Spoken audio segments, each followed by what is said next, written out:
Community radio ചേതന FM 90.8 ഇനി കേൾക്കാം മണ്ണറിവ് നല്ലറിവ്. തയ്യാറാക്കി അവതരിപ്പിക്കുന്നത് ആകാശവാണി മുൻ പ്രോഗ്രാം എക്സിക്യൂട്ടീവ് മുരളീധരൻ തഴക്കര.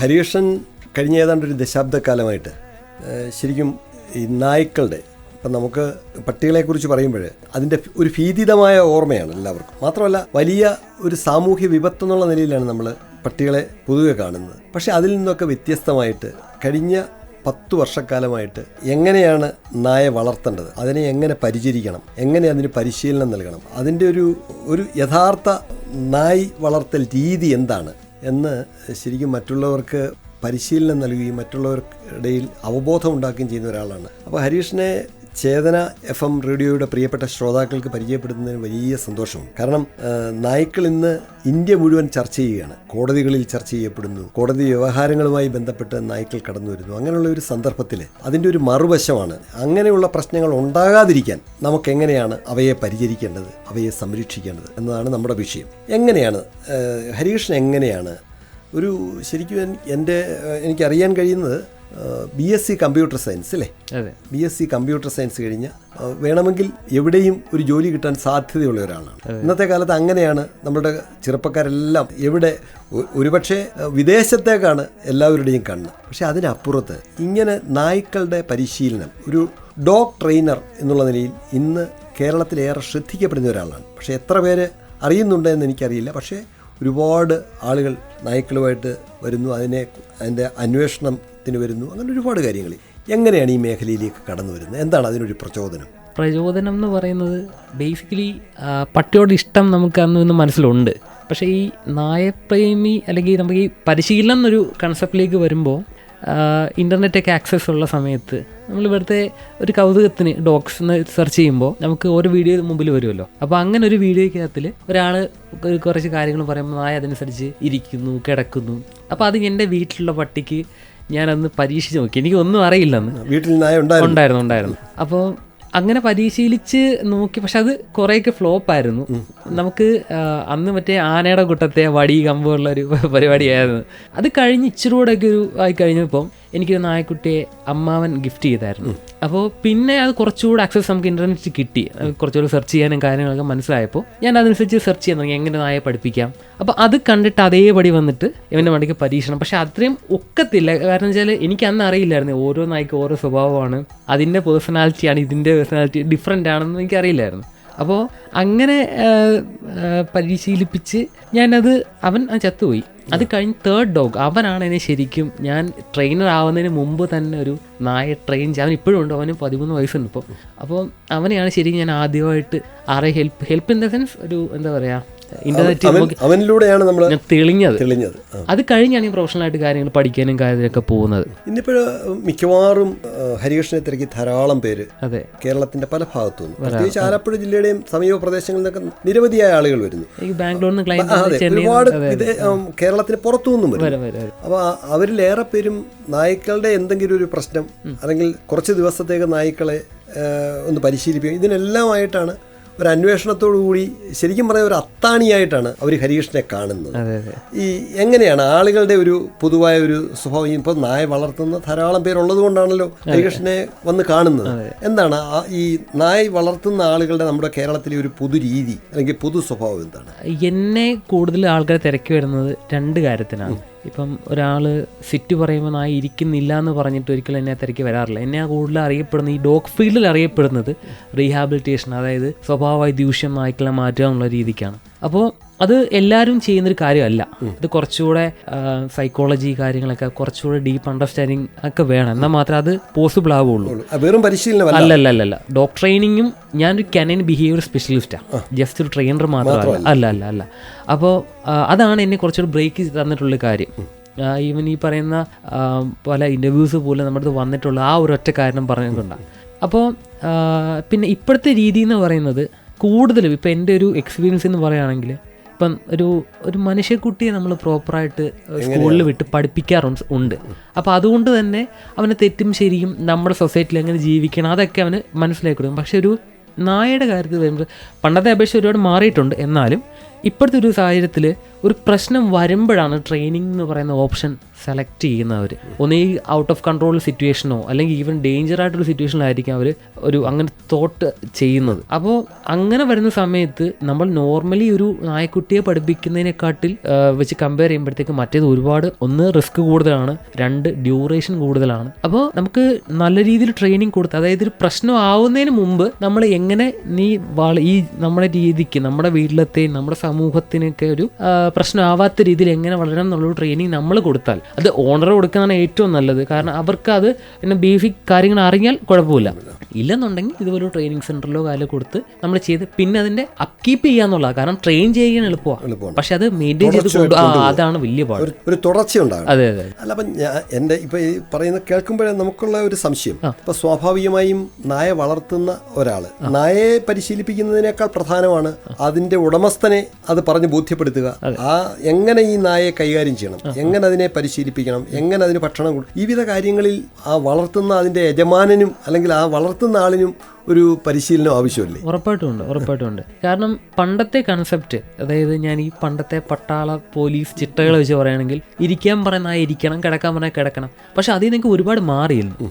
നമ്മൾ ഡോഗിന്റെ സൈഡിൽ നിന്ന് ചിന്തിക്കാൻ തുടങ്ങി. ഇപ്പം നായയെ കൊണ്ട് തന്നെ ചിന്തിപ്പിച്ച് കാര്യങ്ങൾ ചെയ്യിപ്പിക്കുക എന്നുള്ള കൺസെപ്റ്റിലേക്ക് ലെവലിലേക്ക് എത്തി. ഇപ്പം ട്രെയിനിങ് എന്ന് പറയുന്നത് ഒരുപാട് അഡ്വാൻസ്ഡ്. കാരണം ഇപ്പോൾ കോവിഡ് സമയത്ത് ഈ കോവിഡ് ഇൻഫെക്റ്റഡ് ആളുകളെ നായയെ കൊണ്ട് സെൻസ് ചെയ്യിച്ച് കണ്ടുപിടിക്കുന്ന ഒരു രീതി തന്നെ ഉണ്ടായിരുന്നു. അപ്പോൾ അത്രയും അത്ര അഡ്വാൻസ്ഡ് ആയി കാര്യങ്ങൾ. അപ്പോൾ നമ്മളിപ്പം എന്താ പറയുക, ഈ ട്രെയിനിങ് എന്ന് പറയുമ്പോൾ അനുസരണ അത് ഒരു സൈഡ്, അവരുടെ നീഡ്സ് നമ്മൾ സാറ്റിസ്ഫൈ ചെയ്യുന്നുണ്ടോന്നാണ് ഇപ്പോഴത്തെ രീതിയിൽ ആദ്യം നമ്മൾ നോക്കുന്നത്. ആസ് എ ഡോഗ് അവന് കുറെ റൈറ്റ് ഉണ്ട്, അപ്പോൾ ആവശ്യങ്ങളുണ്ട്, ഉറപ്പായിട്ടും ഉണ്ട്. അപ്പോൾ അവരുടെ കാര്യങ്ങൾ നോക്കണം. എന്നാൽ നമ്മുടെ കാര്യങ്ങൾ അപ്പോൾ ഒരു 50-50 റേഞ്ചിൽ നമുക്ക് മ്യൂച്വൽ റെസ്പെക്റ്റും അണ്ടർസ്റ്റാൻഡിങ് കൊടുക്കുമ്പോഴാണ് ശരിക്കും ഒരു ഹാപ്പി ഡോഗ് ഹാർമണി ആയിട്ട് പോകുന്നത്. ഉറപ്പായിട്ടും.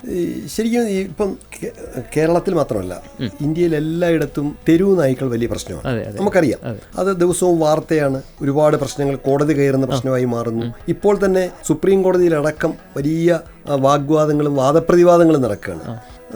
തെരുവ് നായ്ക്കൾ കടിക്കുന്ന വാർത്തയാണ് നമ്മൾ ദിവസവും കേൾക്കുന്നത്. അപ്പോൾ സ്വാഭാവികമായിട്ടും എന്തോരും ഇതൊക്കെ കാണുമ്പോഴേ നമുക്ക് ഈ നായ്ക്കളോട് പൊതുവെ ഒരു ദേഷ്യമാണ് നമുക്കുണ്ടാകുന്നത്.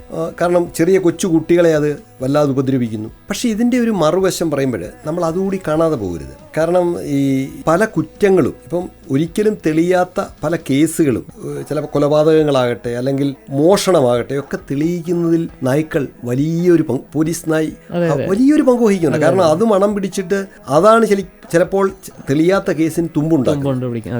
അതുപോലെ നമ്മളെ സംബന്ധിച്ചുള്ള ഒരു വീടിന്റെ ഏറ്റവും വലിയ കാവലാളാണ് പലപ്പോഴും നായ. ഒരു കള്ളൻ അതിനെ കയറാതെ, അതുപോലെ തന്നെ മൂർഖൻ പാമ്പിന്റെ പിടിയിൽ നിന്ന് രക്ഷിക്കുന്നത്, ഇങ്ങനെ ഒരുപാട് അനുഭവങ്ങൾ നമുക്കുണ്ട്. അപ്പൊ ഇത് ഇത്രയും യജമാന സ്നേഹമുള്ള ഒരു വളർത്തുമൃഗം ഒരുപക്ഷെ നായയെപ്പോലെ മറ്റൊന്നില്ല. പക്ഷെ അതേസമയം തന്നെ നമ്മൾ ഇതിന്റെ മറുവശം തെരുവോരങ്ങളിൽ കാണുകയാണ്. ഇത് ശരിക്കും ഇതിന്റെ ഒരു പ്രധാനപ്പെട്ട കാരണം നമ്മൾ മനുഷ്യർ തന്നെയല്ലേ. അനാവശ്യമായിട്ട് റോഡിൽ ഭക്ഷണം കൊടുക്കുക, അതുപോലെ തന്നെ വീട്ടിൽ നമുക്ക് എപ്പോൾ ഒരു നായ ആവശ്യമില്ല അല്ലെങ്കിൽ അതിനെന്തെങ്കിലും ഒരു പ്രശ്നം കണ്ടാൽ അതിനെ റോഡിലേക്ക് വിടുക, ഇങ്ങനെ കുറേ കാര്യങ്ങൾ നമ്മളുടെ ഭാഗത്ത് നിന്നില്ലേ. ഈ ഒരു സാഹചര്യത്തെ എങ്ങനെയാണ് ശരിക്കും പറഞ്ഞാൽ ഇതിനെ ഹൃദയപക്ഷം ചേർന്ന് സ്നേഹിക്കുന്ന ഒരാളാണ് ഹരികൃഷ്ണൻ. കാരണം അത് വെറുതെ അല്ല, അതിനോട് ചേർന്നുള്ള ഒരു ശരിക്കും സഹജീവനത്തിൻ്റെ ഒരു സമതാളമാണ് ഹരികൃഷ്ണൻ്റെ ജീവിതം എന്ന് പറയുന്നത്. അപ്പോൾ ആ ഒരു കാഴ്ചപ്പാടിൽ നിന്നുകൊണ്ട് നമുക്ക് എങ്ങനെ ഈ ഒരു പ്രശ്നത്തെ, ഈ വർത്തമാനകാല സാഹചര്യത്തെ എങ്ങനെ വിലയിരുത്തുന്നു? ഇതിന് എന്തുകൊണ്ട് ഈ പ്രശ്നം ഉണ്ടാവുന്നു എന്നുള്ളത് നമ്മൾ ചിന്തിച്ച് കഴിഞ്ഞാൽ മനസ്സിലാവും. പണ്ട് ഇത്രയും പ്രശ്നങ്ങളില്ല. പിന്നെ ഇതിൽ ഇപ്പോഴത്തെ വന്നപ്പോൾ ഒരുപാട് ഇതിൽ പ്രോബ്ലംസ് സോൾവ് ചെയ്യാനായിട്ട് ഇപ്പം ABC animal birth control programs കാര്യങ്ങളൊക്കെ ഉണ്ട്.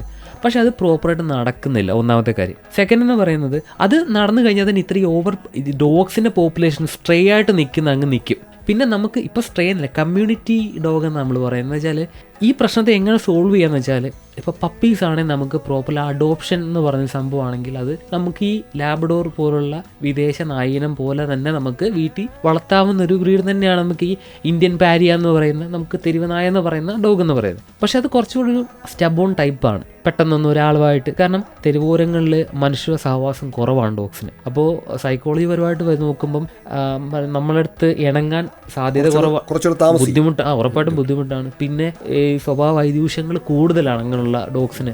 പക്ഷെ നമുക്ക് ഉറപ്പായിട്ടും നമുക്ക് വീട്ടിൽ കൊണ്ടുപോകാൻ പറ്റിയില്ലെങ്കിൽ പോലും ഇപ്പം നമുക്ക് എന്താ പറയുക, ഈ ഇവരുടെ വേസ്റ്റ് മാനേജ്മെൻറ്റിന് ഡോഗ്സ് ഒരുപാട് ഹെൽപ്പ് ചെയ്യാറുണ്ട്, കഴിച്ച് തന്നെ നമുക്ക് സഹായിക്കാറുണ്ട്.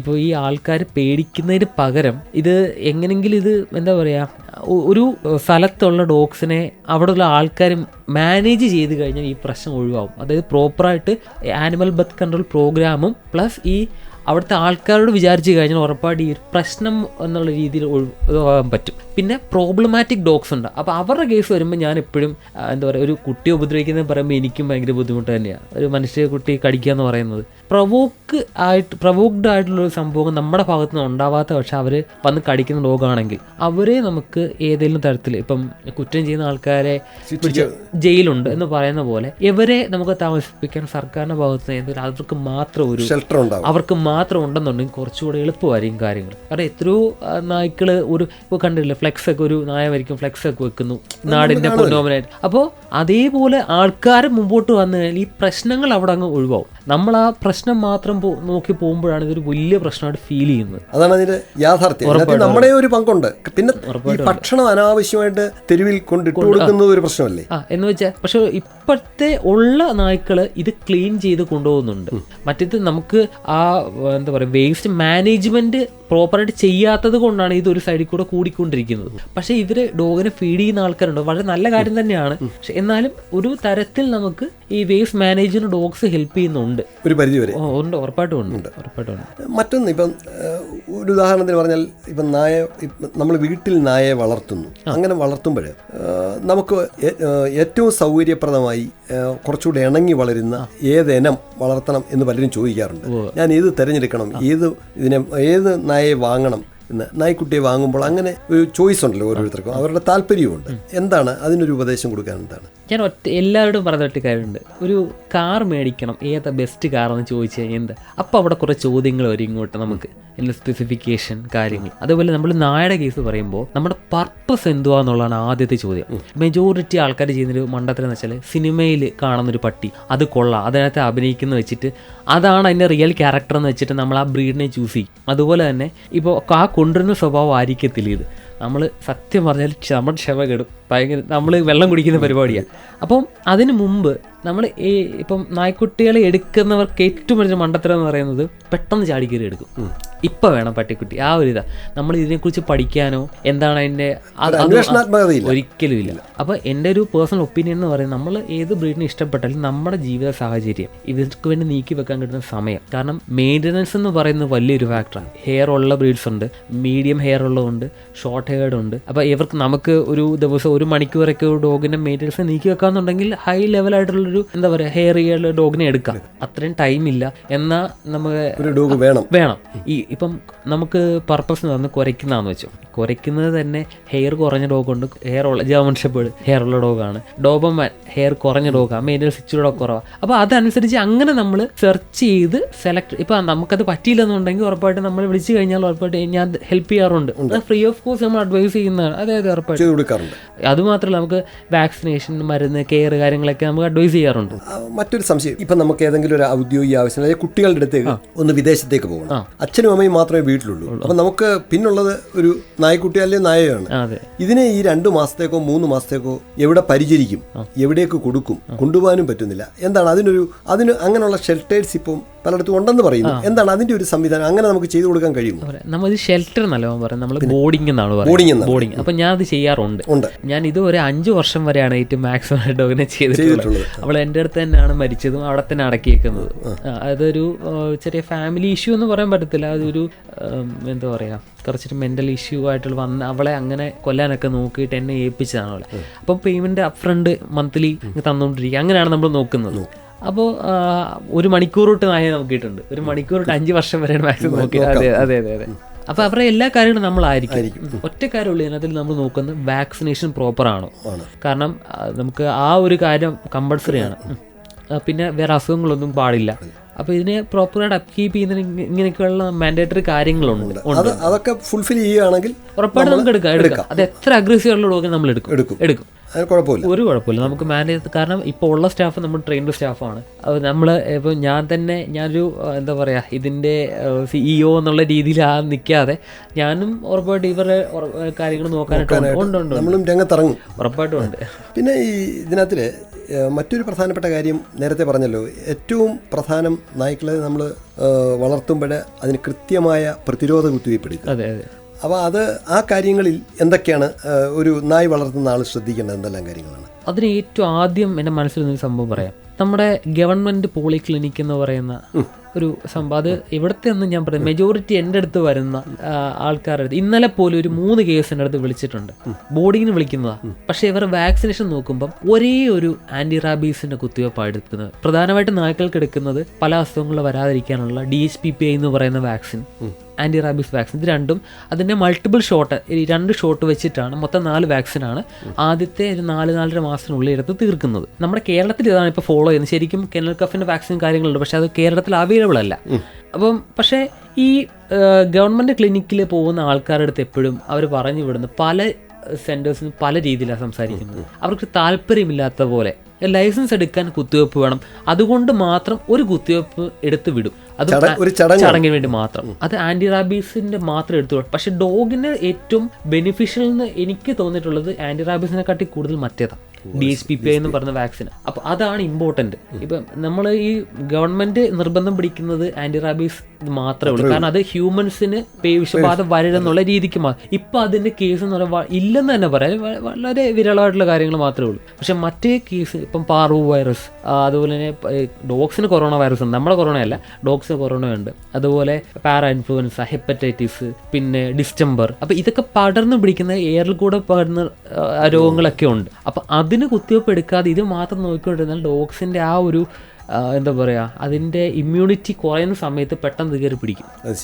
അപ്പോൾ അത് അങ്ങനെ നോക്കുമ്പോൾ ഏറ്റവും സേഫസ്റ്റ് സംഭവം ഇനി പറയുന്ന പോലാണ് കുറച്ചുകൂടെ എഫക്റ്റീവായിട്ട് നായ്ക്കുട്ടി ചെയ്യുന്നത്. അത് 29 ദിവസമുള്ളപ്പം നമ്മൾ പപ്പി DP എന്ന് പറയുന്നൊരു വാക്സിൻ എടുക്കാറുണ്ട്. പിന്നെ 45th day DHPPIയുടെ first shot, 75th ഡേയുടെ സെക്കൻഡ് ഷോട്ട് ബൂസ്റ്റർ, തേർഡ് എന്ന് പറയുന്നത് 90th ഡേയിൽ ഈവൻ ആൻറ്റി റാബീസ്, 120th ഡേയിൽ സെക്കൻഡ് ബൂസ്റ്റർ ആൻറ്റി റാബീസ്. അപ്പോൾ ഇത്രയാകുമ്പോഴാണ് ഫസ്റ്റ് ഇയർ ലെവലിന് കംപ്ലീറ്റ് ആകുന്നത്. പിന്നെ വർഷം ഇത് നമ്മൾ 2 വാക്സിൻ വെച്ചിട്ട് കൃത്യമായിട്ട് ചെയ്തു പോകും. അതെ അതെ. അപ്പോൾ ഇതിനിപ്പോൾ ഒരു നിഷ്കർഷം ഉണ്ടല്ലോ, ഇത് സൂക്ഷിക്കണമെന്ന്, അല്ലേ?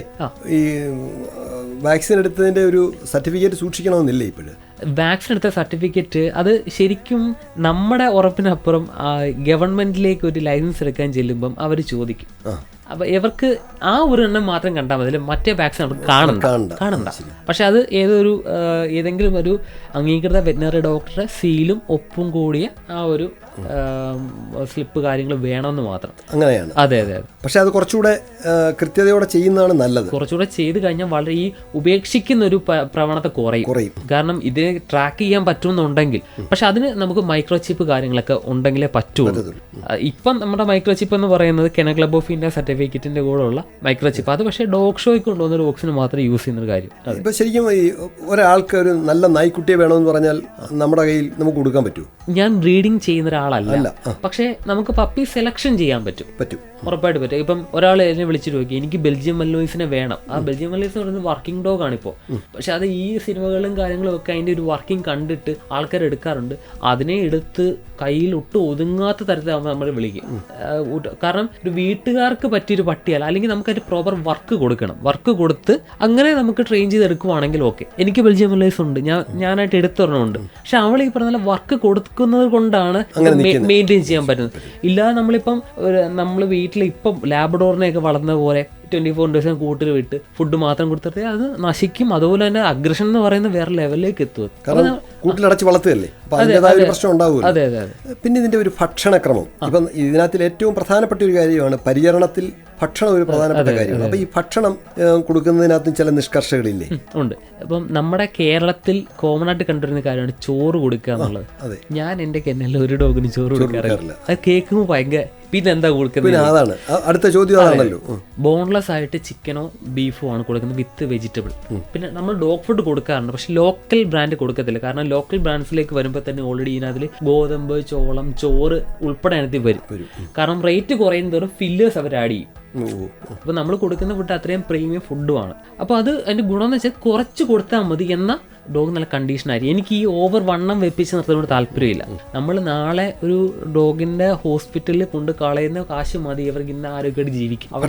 അതുകൊണ്ടാണ് ആ ഭക്ഷണം ശ്രദ്ധിക്കണം. കാരണം അവരുടെ പല്ല് ശ്രദ്ധിച്ചാൽ മതി, ഇറച്ചി കഴിക്കാൻ വേണ്ടി ഉള്ളതാണ്. അവരുടെ കനൈൻസ് എന്ന് പറയുന്ന ആ ഒരു 4 പല്ല് എന്ന് പറയുന്നത് നമ്മളെ ഇറച്ചി കടിച്ച് വലിക്കാനും, അത് നായ്ക്കൾ കാട്ടിൽ നിന്ന് ഉത്ഭവിച്ചു എന്ന് പറയുന്ന അത് അന്ന് തൊട്ടുള്ള ശീലം. നമ്മളാണ് അതിനെ മാറ്റിയിട്ട് ചോറിലേക്ക് നമ്മൾ ഈ വെജിറ്റബിൾ മാത്രം കൊടുക്കുക, അങ്ങനെയുള്ള ഒരു രീതിയിലേക്ക് നമ്മുടെ ഒരു ശീലവൽക്കരണത്തിലേക്ക് അത് മാറ്റിയെടുക്കുകയാണ്. പക്ഷെ അത് അവർക്ക് ശ്രദ്ധിച്ചാൽ മനസ്സിലാവും. പണ്ടത്തെ അപേക്ഷിച്ച് നോക്കുമ്പോൾ ഇപ്പോൾ ഒരുപാട് അസുഖങ്ങളുണ്ട്, പെട്ടെന്ന് മരിച്ചു പോകുന്നു ഡോഗ്സ്, അങ്ങനെയുള്ള ഒരു കാര്യത്തിലേക്ക്. ഇപ്പൊ എത്ര നമുക്കിപ്പോ ഇങ്ങനെയൊക്കെ ഈ പരിശീലനത്തിന് കൊണ്ടുവരിക, അതുപോലെ തന്നെ വിദേശത്തൊക്കെ പോകുന്നവർ കുറച്ച് നാളത്തേക്ക് കൊണ്ട് നിർത്തുക, ഇതിനൊക്കെയുള്ള സംവിധാനങ്ങളൊക്കെ നമ്മൾ ക്രമീകരിച്ചിട്ടുണ്ട്.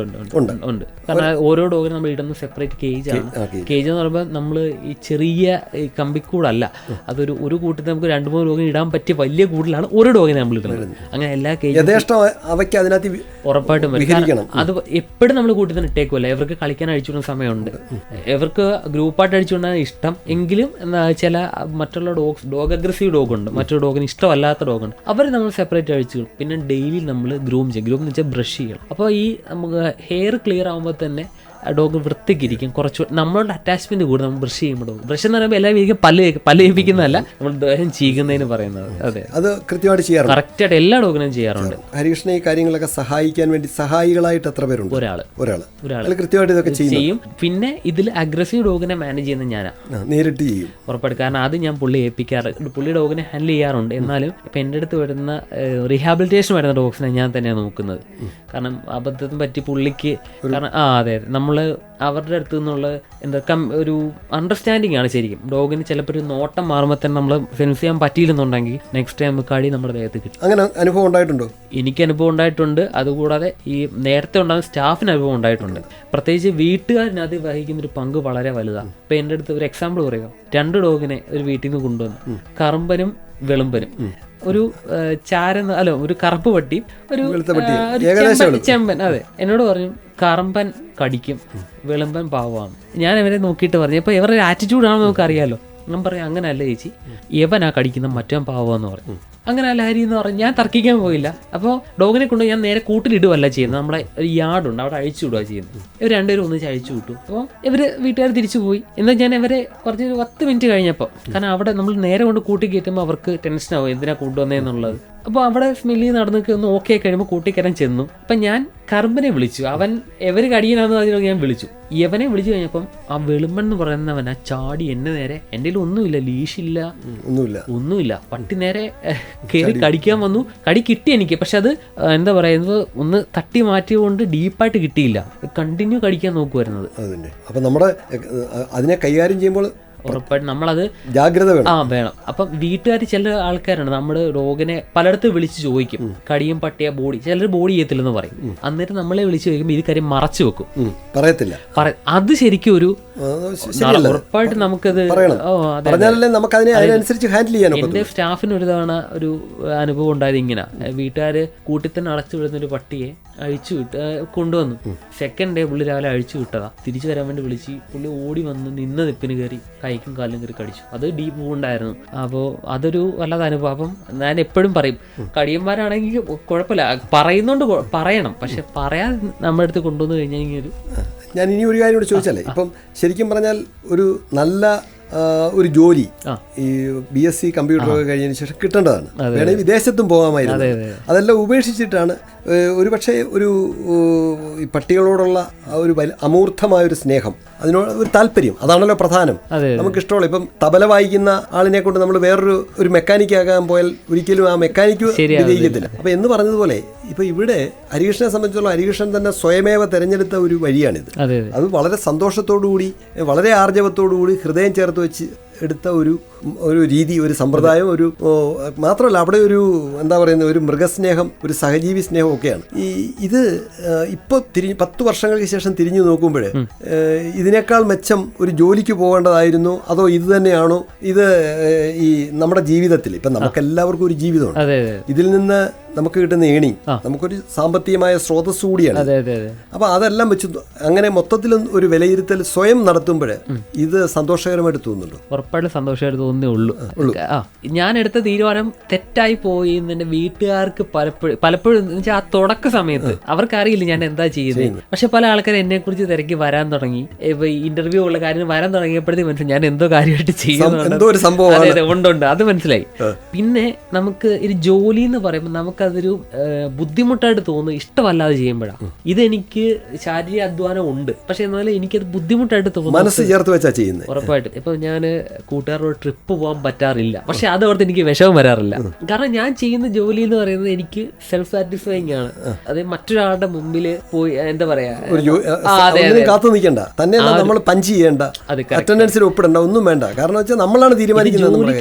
ലൈഫ് സ്റ്റൈലായത് എന്റെ. ഇപ്പൊ ഞാൻ ഇത് ഇങ്ങനെ എന്റെ ജീവിത രീതി. എനിക്ക് വേറൊരു സ്ഥലത്താണെങ്കിൽ തന്നെ ആ സമയത്ത് ഇവർക്ക് ഫുഡ് കൊടുക്കാൻ പറ്റില്ലെങ്കിൽ എനിക്ക് ടെൻഷനാണ്. ഒരു ഇഴുകിച്ചേർന്ന ജീവിതമാണ്. അതെ, ഉറപ്പായിട്ടും അതിൽ സന്തുഷ്ടനാണ്. ഉറപ്പായിട്ടും സന്തോഷം. സാമ്പത്തികവും കുഴപ്പമില്ലാത്ത നമ്മുടെ കാര്യങ്ങളൊക്കെ നടക്കുന്ന സാമ്പത്തികവും കിട്ടുന്നില്ല. പക്ഷെ ഒരു ഇതിനകത്തില് ആൾക്കാർ ഏറ്റവും കൂടുതൽ ചെലവ് വരുന്ന കാര്യം എന്ന് പറയുന്നത് ഡോഗിന്റെ ഫുഡിലാണ്. എനിക്ക് ഏറ്റവും കൂടുതൽ ചെലവുള്ളത് ഫുഡ്. അതുകൊണ്ടാണ് മറ്റേ ആൾക്കാർ ചോറ് കാര്യങ്ങൾ കൊടുക്കുന്നത്. പല ആൾക്കാരും വേസ്റ്റ് കൊടുക്കുന്ന കാര്യം അതുകൊണ്ടാണ്. പക്ഷെ അത് അസുഖങ്ങൾ കുറച്ച് നാൾ കഴിയുമ്പോൾ വരും. ഇതെന്ന് പറയുമ്പോഴത്തേക്ക് ഡോഗ് ഹെൽത്തി ആയിട്ടിരിക്കും. ആ ഒരു കാര്യം എപ്പോഴും ചിന്തിക്കണം. ഇനി അവസാനമായിട്ട് ഈ നായ്ക്കളെ വളർത്തുന്നവരോട് എന്താണ് ഒരു സന്ദേശമായി, ഒരു ഇത്രയും നാളത്തെ ഒരു അനുഭവ സമ്പത്തിൽ നിന്ന് എന്താണ് പറയാനുള്ളത്?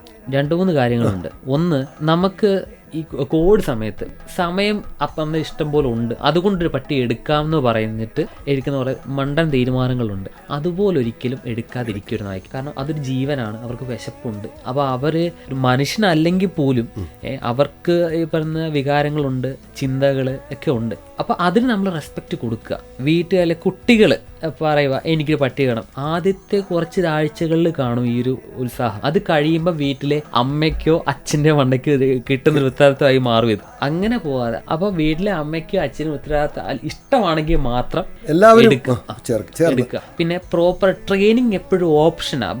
അത് ഈ ബിസിനസ് ആയിട്ട് പറയല്ല ഞാൻ ചെയ്യുന്നത്. നമ്മൾ എപ്പോഴും ഒരു ഓപ്ഷനിലേക്ക് എത്തുന്നത് അത് വേഴ്സ് ആയി കഴിയുമ്പോഴാണ്. അപ്പോൾ നമ്മളത് വെളിയിൽ കൊണ്ട് തള്ളുന്നതിനേക്കാൾ എന്തുകൊണ്ടും ബെറ്റർ. ഈവൻ നാടൻ പട്ടിയാണെങ്കിൽ ഈ ട്രെയിനിങ്ങിന് നാടൻ പട്ടി എന്ന വിദേശികൾ ഒന്നുമില്ല. ഇപ്പൊ മനുഷ്യൻ എന്ന് പറയുന്നത് അത് ഡോഗ്സ് ആണത്. അപ്പൊ നമ്മൾ ആ രീതിയിലേക്ക് മുമ്പോട്ട് പോവുകയാണെങ്കിൽ അത് നാടനായാലും വിദേശിയായാലും വില കൂടിയതായാലും വില കുറഞ്ഞതായാലും ഒക്കെ കൃത്യമായ ഒരു പരിശീലനം. ഉറപ്പാണ്. ഈ മെയിൻ്റനൻസിന്റെ കാര്യം മാത്രമേ ഡിഫറൻസ് വരുന്നുള്ളൂ. കുത്തിവെപ്പ് ഒന്നാണ്, കൊടുക്കേണ്ട ഫുഡ് ഓൾമോസ്റ്റ് സെയിം ആണ്, അളവ് വ്യത്യാസം വരുമെന്നേ ഉള്ളൂ. അപ്പോൾ ബേസിക് കാര്യങ്ങളെല്ലാം സെയിം ആണ്, പക്ഷെ ഇങ്ങനെയുള്ളതിന് ചെറിയൊരു ചേഞ്ച് വരും. അപ്പം വളരെ സന്തോഷം. നമുക്ക് ഇനിയും ഒരുപാട് കാര്യങ്ങൾ സംസാരിക്കാനുണ്ട്. കാരണം ഇപ്പോൾ തന്നെ സമയം കുറച്ച് ദീർഘമായി.